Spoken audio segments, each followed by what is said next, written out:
Welcome to the video Luisa Piccarreta and the Third Secret of Fatima.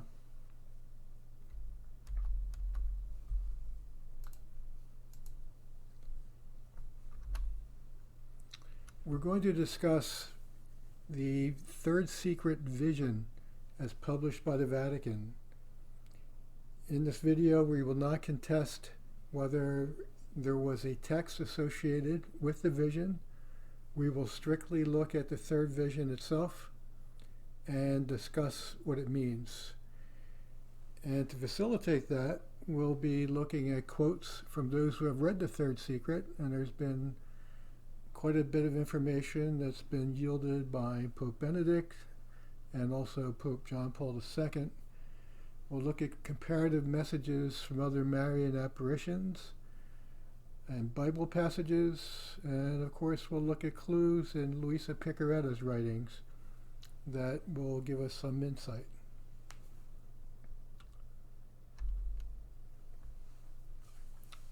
To help with the analysis of the vision is broken up into 5 different parts. The first is the flaming sword, the second, the bishop in white, the third, Roman ruins, the fourth, the road to Calvary, and the fifth, the great tribulation. The first part, the flaming sword,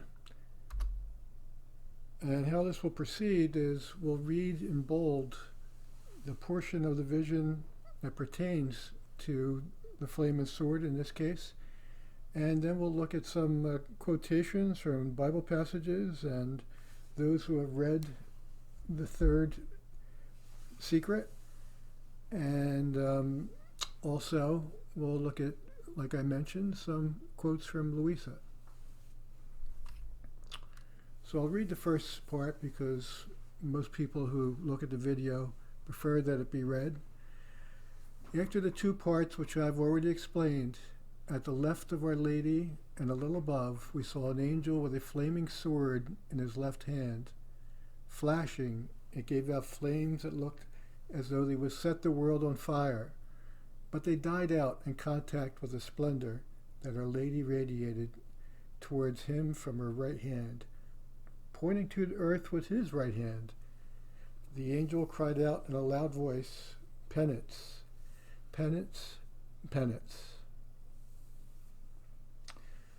So the most obvious aspect of this portion of the Third Secret of Fatima is the impending chastisement which is presented by the angel with the flaming sword, and also the intercession of Our Lady, who makes the flames die out by projecting her radiance.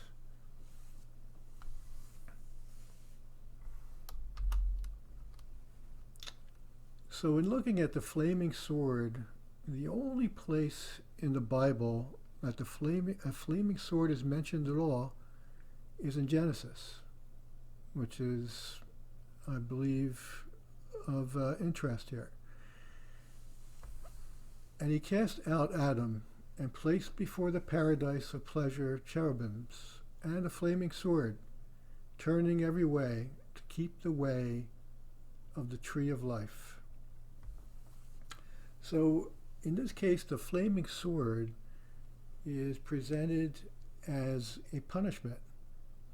Is preventing Adam from going back into the paradise, into Eden. There's also another interesting aspect of the flaming sword, which I'd be remiss in not mentioning, is the coat of arms of Carmel. There is a flaming sword. And what the flaming sword represents there is the word of Elijah, which is the father of Carmel.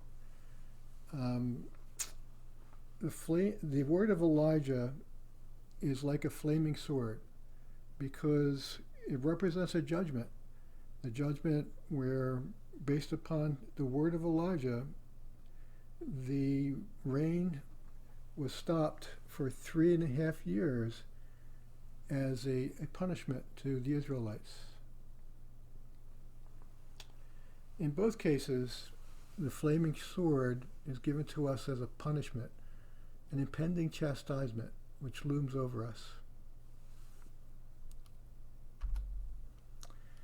The next portion is the bishop in white. And is the bishop dressed in white actually Pope John Paul II? Which is something that has been contested by scholars that have studied Fatima. And there's a lot of people that have vested interest in certain opinions regarding Fatima.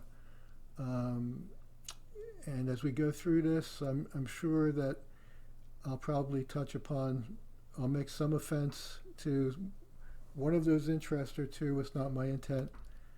But let's just go through and study this and see what we can learn.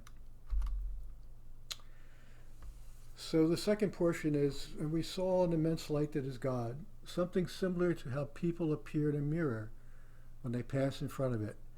A bishop dressed in white. We had the impression that it was the Holy Father. Other bishops, priests, men, and women, religious, going up a steep mountain, at the top of which was a big cross of rough-hewn trunks, as of a cork tree with bark. The interesting part of this that hit me right away is, first of all, what they say is that we have the impression that it was the Holy Father, and ecstasies often entail having some mystical communication. Even if it's not expressed in words, there can be some intellectual insight that's provided, and that's common. And I'm studying another apparition, which I won't get into now, where that also was the case. So if they have the impression as the Holy Father, it's very likely that that's the case. It's a form of communication within the ecstatic state. The other piece of this that is important is other bishops, priests, men and women religious going up a steep mountain. What does that represent? When there's specific mention of bishops, priests, men and women religious, and the Holy Father. It appears to be the church. It appears to be the mystical body of the church. And we have the imagery of them going up a steep mountain where a big cross is. It's the image of Calvary. Now, what is striking is there seems to be on Sister Lucia's part an important emphasis on the cross of what it looks like. The rough-hewn trunks as a cork tree with the bark. And I wondered why that emphasis was there. It seems to be a very dark image. It portends a very a dark cross. So a cork tree with the bark, especially, the bark on the cork tree is very, very dark, almost looks black. And the rough-hewn trunks, it seems like not a 4x4 cross that we're accustomed to seeing and hanging on walls. This is actual cross made out of a tree.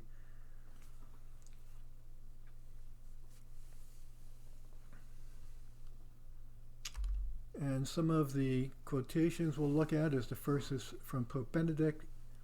In addition to the moment indicated in the vision, there is seen the need for passion of the church, which naturally is reflected in the person of the Pope. Yet the Pope stands for the church, and thus it is the sufferings of the church that are announced. And he made this statement in reference to the third secret. And 2010. And this is from Luisa. My daughter, the church is my mystical body, of which I glory in being the head, and of course that's consistent with church teaching, where the church is the mystical body of Christ. Take a look at how things proceed in a parallel way, comparing the redemption to the forthcoming kingdom of the divine will. And this is a very important quote, and this is a key. Actually, I contemplated whether I should do this video or not, and then this quotation came to me, along with another one, which we'll get into further on, which gave me the impetus to continue and to actually do the video. And what this is showing here is that what this reference is and why it's important is that what we're looking at is a new Calvary, and it is not Jesus in the flesh that is going to Calvary, but it's actually the mystical body of the church that is going into Calvary, and we'll talk about that in the upcoming presentation. But it is more of a spiritual Calvary, and we'll see that very shortly.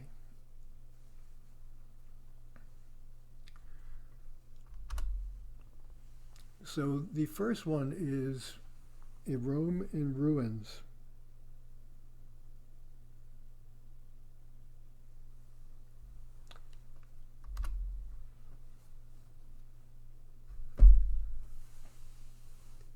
Before reaching there, the Holy Father passed through a big city, half in ruins and half trembling with halting step. Afflicted with pain and sorrow, he prayed for the souls of the corpses he met on the way. One thing I want to point out here is the reference to corpses met on the way. And we're going to make a comparison later on in the vision of the third secret, and the reference to corpses will end up being important.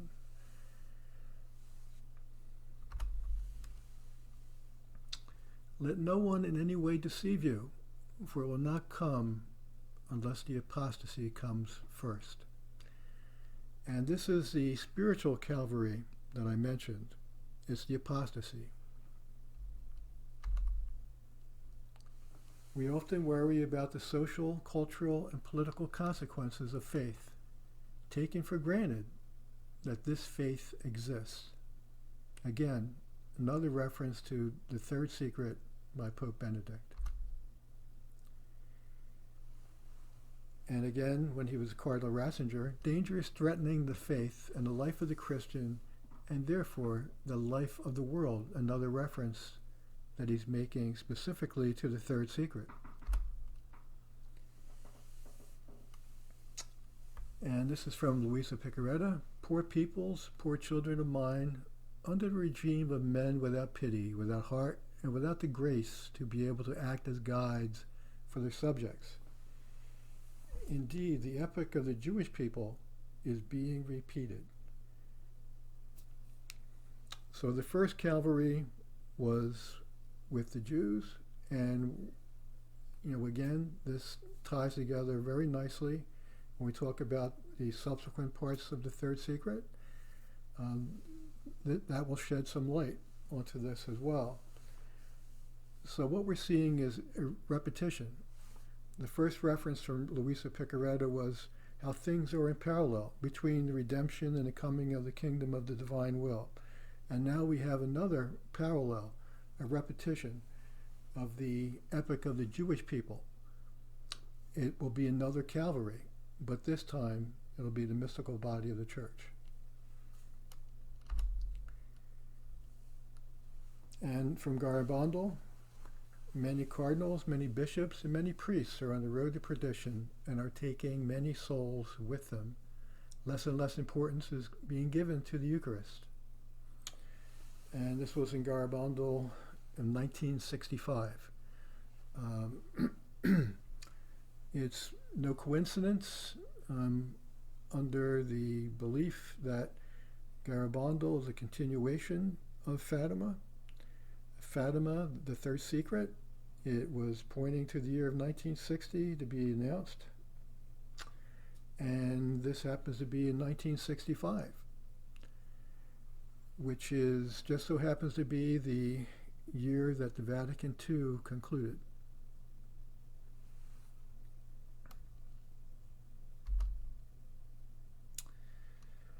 And of course, the very famous message from La Salette in 1846, Rome will lose the faith and become the seat of the Antichrist.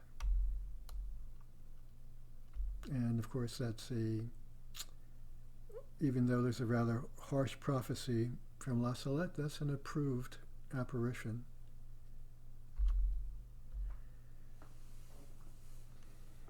And the next portion of it is the road to Calvary. Having reached the top of the mountain on his knees at the foot of the cross, he was killed by a group of soldiers who fired bullets and arrows at him. And in the same way, there died one after another the other bishops, priests, men and women religious, and various lay people of different ranks and positions. The greatest persecution of the church comes not from her enemies without, but arises from within, from sin within the church. Again, Pope Benedict, Third Secret of Fatima, 2010.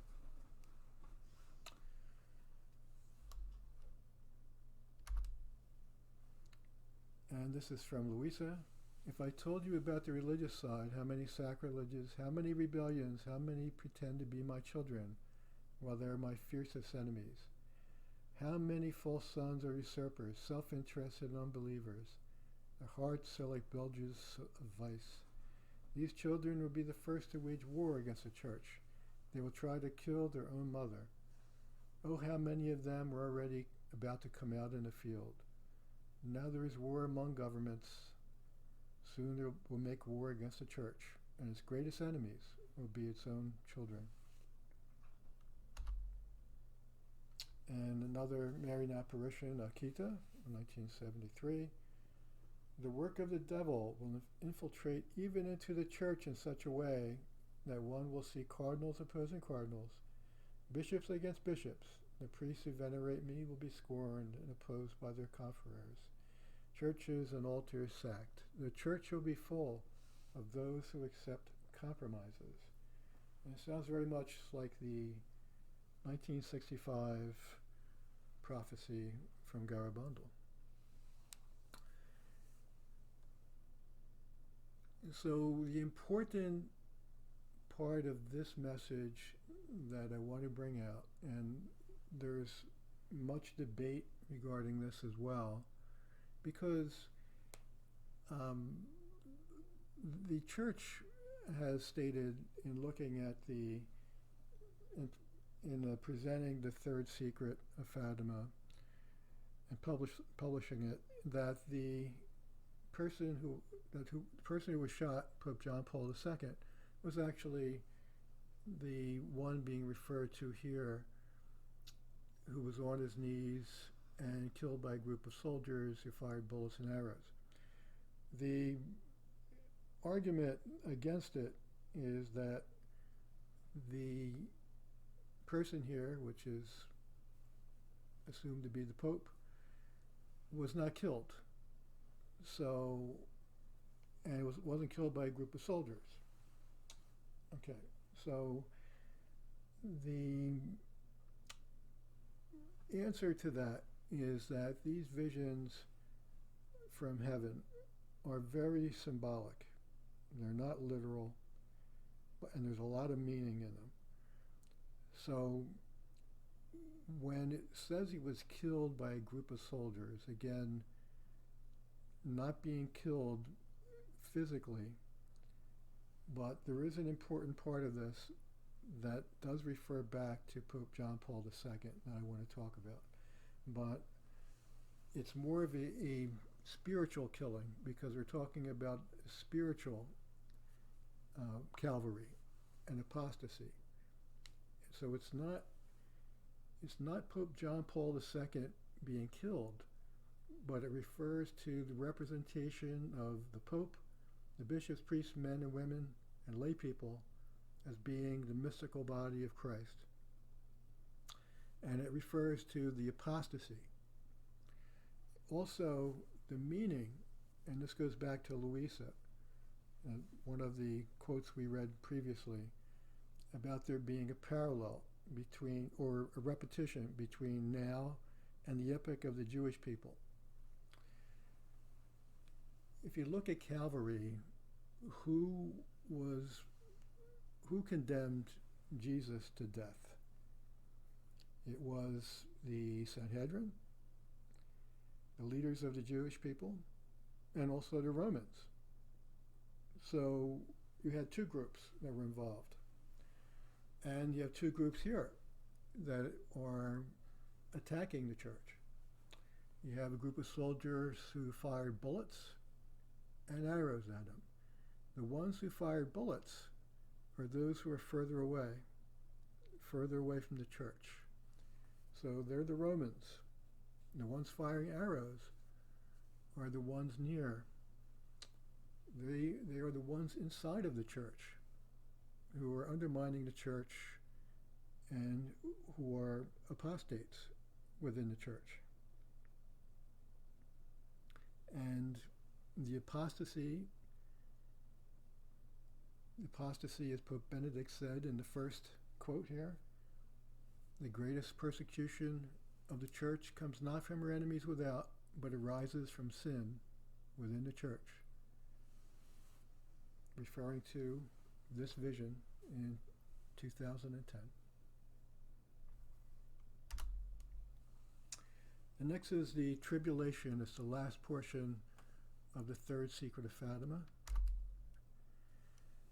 Beneath the two arms of the cross, there were two angels, each with a crystal aspersorium in his hand, in which they gathered up the blood of the martyrs, and with it sprinkled the souls that were making their way to God. Before I go into the quotes, I want to point out the juxtaposition of the dead here. So going back to the Roman ruins portions of the vision, where they go through the big city, the dead were referred to as corpses. Here the dead are referred to as martyrs. And the reason is the corpses are dead in the faith. These martyrs are the ones who have been persecuted within the church. They're not apostates. They have held up the faith, and they've suffered for it. Suffered from the apostasy directly, from either being exposed to it or spiritually suffered from its very existence and how it affects their faith and themselves. It's a spiritual suffering that, although they may not have lost the faith, they are suffering because of the apostasy within the church.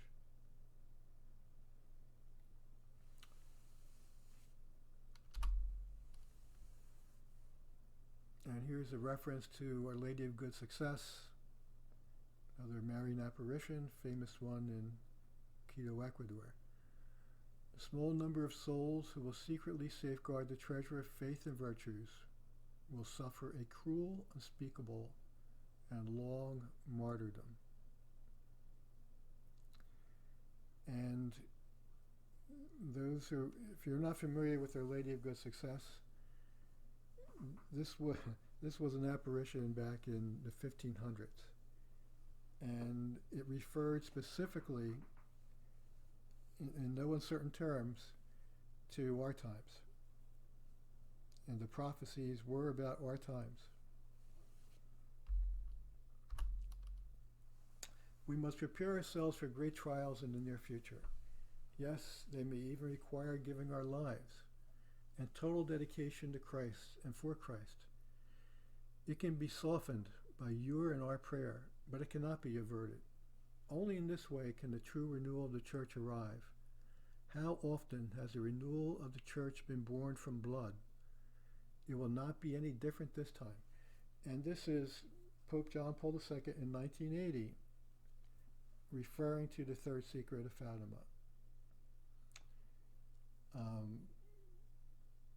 So some may argue that this is impossible. So the church, we read in the Bible, the church will not be overcome,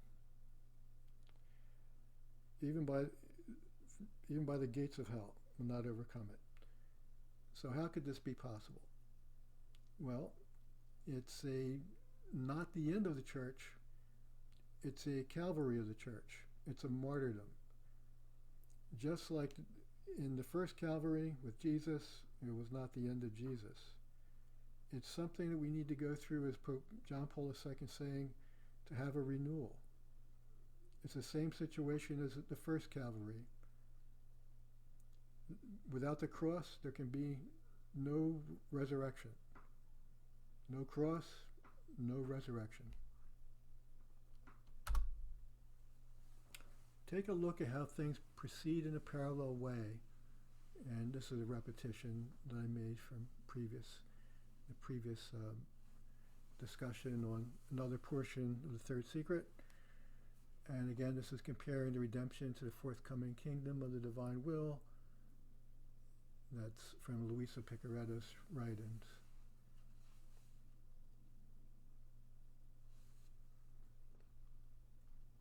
I hope you enjoyed this entertaining of the third secret of Fatima. It was very interesting. It was sort of a difficult video for me to make personally. I hope that you get something out of this, or at least it maybe adds to the debate around the third secret of Fatima. And I almost missed this last quote here. These are they who come out of the great tribulation and have washed their robes and made them white in the blood of the Lamb. Again, it's a reference to a tribulation and a Calvary. And it also refers to a renewal. So it's actually, looking at it, although it portends suffering, it also provides a vision of hope.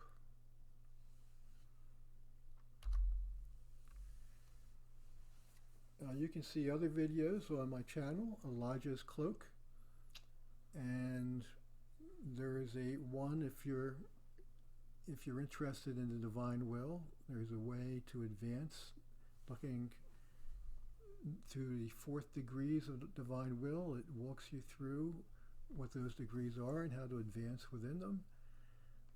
Also, if you're maybe not familiar with the divine will and a bit skeptical,